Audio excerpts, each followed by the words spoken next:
everyone, my name is Sam and thanks for checking out this video. Make sure to hit the subscribe button down below and give the video a thumbs up or a thumbs down, whatever works for you. So this week I managed to read 9 books, which is one less than last week, but I am still really happy with that. And as you may be able to tell from the list of books that are going to come up, I read a lot of historical fiction. So the first book that I read this week was Refugee by Alan Gratz, and I read this by audiobook. This was one of the hardest books I think I've ever had to read, and I believe it's technically middle grade, but it is, it's something that, you know, with us going through the global refugee crisis, I think it's an incredibly important one. And I think it also really helped remind me of, like, this isn't the first time that a lot of this stuff is happening. It's just kind of a continuation. You learn that in university. Well, you learn it as you kind of grow up, and if you pay attention, that humans, we repeat the same mistakes over and over and over again. And honestly, the results just continue to repeat themselves, even though we're like, oh my God, I can't believe this is happening. And you're like, but we did this before and the exact same thing has happened. So Refugee has the perspective of children being refugees. You get 3 different storylines that you end up finding are intertwined from different time periods. One of them being 2015 with the Syrian refugee crisis, another being a brother and a sister duo right before World War II, and they are Jewish people living in Germany. And the other perspective is a girl in Cuba right before the revolution. Honestly, this book was immensely heartbreaking, and you see the good that people can do, but unfortunately those people are always the ones that have suffered, and you really see that in how all of these stories are intertwined, that these people went through these horrible situations and it doesn't break their spirit, and they continue to be good people even though they would have every right to be angry at the rest of the world. It's just heartbreaking when you take out all the time in between that you see us doing the exact same thing, from the ostracizing of the Jewish community in World War II. I mean, even in Canada, we rejected taking people from the St. Louis, which eventually got sent back to Germany, a boat full of Jewish people that were trying to flee a circumstance that they knew was not going to end well, and we still did not help them. And unfortunately, a good chunk of those people went on to die during the Holocaust, and it's horrible. One that was really interesting to me was the Cuban Revolution and the fleeing. I know that there was a revolution. I know that people have fled. I know that there were issues of accessing basic resources and having a democratic society, but it's not really something we have ever interacted with in Canada. So this is actually really interesting. I knew that there were a lot of Cuban people living in the southern United States along the coast, and that a lot of them had, taken ships and rafts and everything to get to that safety, but it was just a totally new perspective. It was really interesting. Honestly, the most heartbreaking one to me was the story about the little boy from Syria, and we just, as a world almost, it seemed like, ignored a lot of what was going on until that little photo of that boy covered in the dust in the UN, I think it was, truck, finally kind of got people to think about it. And even now, we still hear, even on television or just in daily life, even in Canada, hear people say abominable things about refugee. These are people fleeing for their lives, and we just think of them as kind of an other. And there's a point that the boy emphasizes of they don't care about us or acknowledge us until we do something that they don't like. And for him, the doing of something that they don't like is him fleeing for his life with his family. And it's just heartbreaking to see. I have this, I know it's not real, but you always think of, when people are fleeing, people will help them, but no, they get robbed, they get stuff stolen, they're just absolutely abused to the fullest of the situation for money in these areas. The one thing that really broke me was when the boy, right after his house is bombed and the building just falls to pieces, whilst he was in it, his father says, we'll go northern. And the boy's like, well, it's cold. And the father makes a joke from Frozen about, do you want to build a snowman? And, again, we just think of them as an other, but they watch Frozen. They've watched Teenage Mutant Ninja Turtles. They have these same things, but we think of them as, an other. And that just broke me. And I paused the audiobook and just cried for a little bit. And, I mean, it's the 4th book in my life that's ever made me cry, but it's just it makes me sad that this book has to exist, but I'm glad it does exist. And I really think if you want to have an opinion on anything to do with this, whether you're for or against anything, you should be required to read a book like this to understand, because people don't, and they still think that they have a right to an opinion, which I have an issue with. So I gave this book a 5 out of 5 stars, and I would recommend it to someone of any age, no matter where you live. The second book that I read this week was Uprooted by Naomi Novik. I'm not even sure how to explain this book, but it is a very loose retelling of Beauty and the Beast. There is a dragon who kind of watches over a land, and every 10 years or so he picks a girl to take away to his castle for 10 years. And then she is returned apparently with money, and she says she has not been touched or she's not been harmed. And naturally this book picks up where our main character is selected as the girl for the dragon. From there it kind of departs, for the most part, from the Beauty and the Beast thing. She has magic, and there is a haunted woods surrounding the community, the villages, and then things start to go haywire, and she goes to a kingdom, and then there is something wrong and some sort of conspiracy going on with the kingdom, and things, kind of go all over the place. I gave this book a 3.75 stars. I enjoyed the writing. I just found the story, there were several points where I was like, the book could end here. I'd be okay with that. It's just, I got to the end and I was just kind of exhausted by it. It was just really, really long. And I'm kind of disappointed that I didn't love it because it did win a couple awards. It wasn't bad, but I'm glad that I got it from the library instead of bought it, because I definitely won't be rereading it. The third and fourth book that I read this week was A Curious Beginning and A Perilous Undertaking by Deanna Raybourn.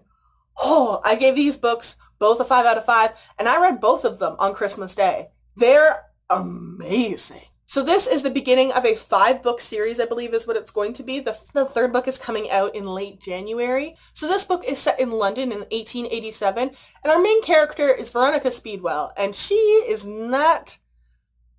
doesn't abide by standards and expectations of women at the time, I guess is the easiest way to kind of say it. She doesn't know a whole lot about her background. She was raised by 2 women that she deemed her aunts, and it starts when they have both passed away. And she goes back to the cottage after the announcement has been made in the newspaper, and someone is robbing her, and a German gentleman appears to help save her and brings her to the home of his friend to try and keep her safe. But very quickly they find out that that German gentleman, right after dropping her off, was murdered. And things just go crazy from there. The gentleman who she was dropped off with is a gentleman named Stoker, who has some secrets of his own, which kind of slowly unravel as the book goes on. Veronica is, oh my god. So she's taken on some male roles, and she's fully aware that people are not accepting of it in society, and she does not care. She tells a couple people off right at the beginning to mind their own business, and she's going to live her life the way that she wants to. She has casual romantic relationships with men all over the world, but she's got a rule that she won't do it with an Englishman because she comes back to England so she can separate her romance and her life. She travels the world collecting and selling butterflies to rich people. This book itself focuses a lot on the reveals of her lineage, because despite knowing her aunts, she didn't really talk to them a whole lot about who her mom and her dad is, and some big reveals are made, and I did not see the reveal coming, which was actually really cool too. Honestly, Veronica is probably one of my most favorite main characters now that I've ever read. Yeah, she's just sassy and snarky. She's so blunt too. Whenever there are conversations that could even be remotely connected to sex, she full on says it, and it just startles Stoker so often. And the sexual tension between the two of them is so strong. So about 2 hours after I finished A Curious Beginning, I missed Veronica. So I picked up A Perilous Undertaking and stayed up until 4 o'clock in the morning to finish it. And this just kind of goes on even more adventures between the two. They take on a murder mystery. Even though they are not professional detectives, they are called upon for reasons that are explained at the end of book 1, so I can't really say why. But it's just, their relationship continues to build. Veronica Speedwell continues to be one of my favorite characters of all time. She continues to be blunt about anything. She's just honestly so freaking hilarious and likable, and I cannot wait for the third book. I want to wait to buy it when the paperback copy comes out so that it can match the rest of my paperbacks. I don't know if I'll be able to restrain myself for that long, though, so we'll see. But I have put a request into the library to get the copies that are coming into the library once they get there. So I am very excited to pick the third book up. The fifth and sixth book that I read this month was These Vicious Masks and These Ruthless Deeds. I don't know how to honestly say both the authors' names. Tarun Shanker and Kelly Zakas? I'm not totally sure, but the easiest way to describe this series is X-Men and or Harry Potter kind of conglomerated, set in Victorian England. It's a very weird book. This is also set in England in 1882, so only a couple years off of Veronica Speedwell. Our main character, Evelyn, has a sister named Rose who goes missing at the very beginning of the book, and she sees that her parents are not really interested and willing to go the extra mile to find her sister, so she takes this on. And she battles an awful lot with gender roles in this time period. She's not as blunt or, as charismatic or vicious against those norms as Veronica Speedwell is, which was really my big struggle. But she goes through a lot of development, Evelyn, and there's magical powers found out, and there's a secret society, and that's kind of where the X-Men thing kind of comes in. It's just very interesting and a very unique read. These Vicious Deeds just picks up and you learn more about the society that we learned about in These Vicious Masks, and I found that part super, super interesting, and there are just so many, red flags that the characters pick up on as you pick up on, and the ending is just bloody. I have not seen an ending like that since the Red Wedding, so yeah, I'm really, really curious to see what the third book brings. I gave the first book a 4 out of 5 stars and this one a 5 out of 5 stars. So I'm really, really curious to see if the third book is going to get better as well. The next book that I read this week was Maplecroft, The Borden Sisters Mystery by Sherry Priest. This book was interesting. I don't normally read horror, and I wasn't totally sure if it was a horror or a historical fiction, but it definitely is a horror kind of thriller zombie thing. Despite it not really being totally a genre that I'm comfortable with, I actually didn't mind this book. I gave it a 3.5 stars, I believe, out of 5 stars. It was interesting and I enjoyed the writing. The plot, I just got to the end and was like, okay, yeah, I'm not a big zombie person, which I think was my real struggle with this book. I really enjoyed that this main character, who is female, was also in a romantic relationship with another female. I found it difficult to kind of keep track of all the jumping around between points, and it wasn't very subtle about introducing new things to the plot. Instead of introducing everyone at the beginning and then trying to figure out how they're all interwoven, it's just like when something else becomes apparent, they all of a sudden jump to the perspective of a new character, which I found kind of predictable, and I feel like it's much more skillful as a writer to introduce that stuff early on and let us try and figure things out. I wasn't totally sold on the relationships between the main sisters either. They don't hate each other or anything by any means. And I like that the other main sister, who is not in the romantic relationship, does have physical limitations. So, there is that diverse representation that way. But it's just, the beginning just tells you about the sisters from a narrator's perspective, looking in from a different person in the town, but you don't really see any of it grow. So you're just kind of thrown into the thick of it. And, one of them seems more like a mother to the other one, but they don't seem to trust each other an awful lot, which, I don't know. It kind of threw me for a loop. I enjoyed that there was some science thrown in on this paranormal thing, but I didn't totally understand the ending of it or the clarification of the zombies and everything like that. It was just, kind of all over the place for me. It might just be because I'm not used to this genre. I think I will read the sequel, maybe come around next Halloween or so. The second to last book that I read this week was Serafina by Rachel Hartman. This book cover is shiny, so it's kind of hard to show on camera.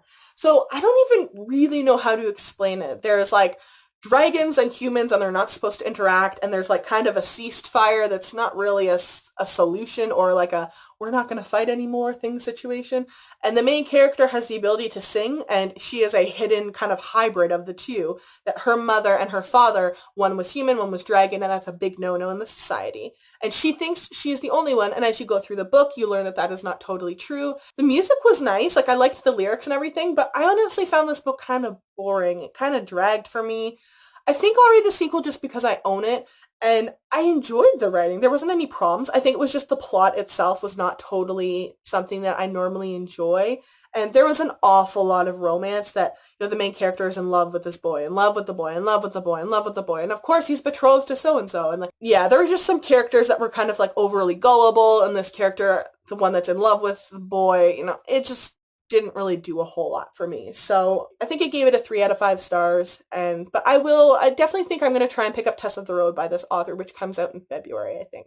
The last book that I read this week was The Dark Days Club by Alison Goodwin. First of all, I want to say I gave this book a 4 out of 5 stars, and I enjoyed it, but I won't be buying the sequel. I will be picking it up probably from the library. They did an awful cover change in this series, and I don't want the other covers on my shelf. They're just, This book is set in London, 1812, which I was actually kind of curious if when I saw that date, if they were at all going to mention the War of 1812, which was going on in North America, which the British had a pretty big roll in, but it never actually came up that I can remember. So I was kind of surprised slash disappointed about that. The author clearly did a ton of research. There's a lot of like little tidbits of information, of background characters, of references to certain artifacts or paintings, and I really, really enjoyed that. So our main character is Lady Helen, and she is, her parents have been kind of disgraced. They were killed off, and she's living with her uncle, who, oh my god, her uncle is a garbage human being. I actually found it kind of infuriating